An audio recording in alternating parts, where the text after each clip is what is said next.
Welcome to the sixth and final video in the series aimed at improving understanding scenario analysis.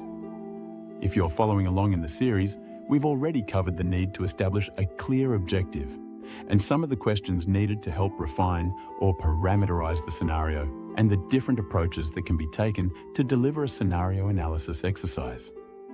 In today's video, we're going to talk about how to communicate scenario analysis outcomes to different stakeholders.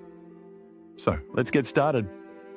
At a high level, there are 4 things that should be communicated for scenario analysis exercises. Though the ordering of the elements and the depth to which each element is communicated may vary depending on the audience. The first element is communicating the purpose and objective. This frames the scenario analysis exercise for the audience to logically follow the other elements. At its core, the purpose and objective tell the audience why you've done the work and what you are hoping to learn from the exercise. The second element is the approach or methodology. This tells the audience how you've gone about the scenario analysis. By sharing this information, you're able to demonstrate the credibility and integrity of the process. Sharing elements of the methodology through the governance process also allows for auditing of decisions made using scenario analysis information. The third element is the limitations of the exercise. Each approach taken will have strengths and weaknesses.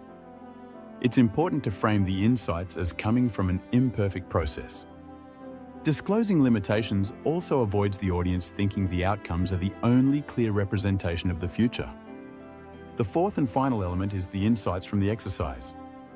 Sharing the insights is where you're able to demonstrate the value of the work that has been done.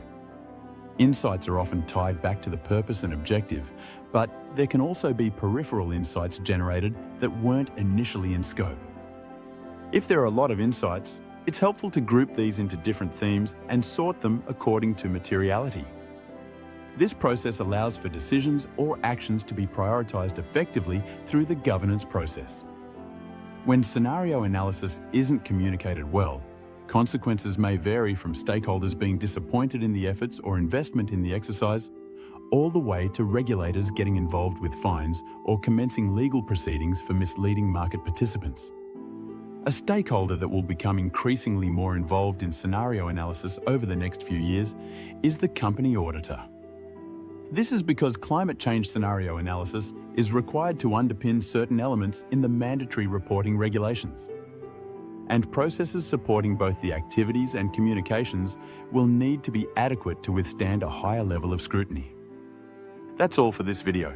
We hope you've enjoyed this video series on improving your understanding of scenario analysis. It's worth noting that there's definitely more to cover outside of these short videos.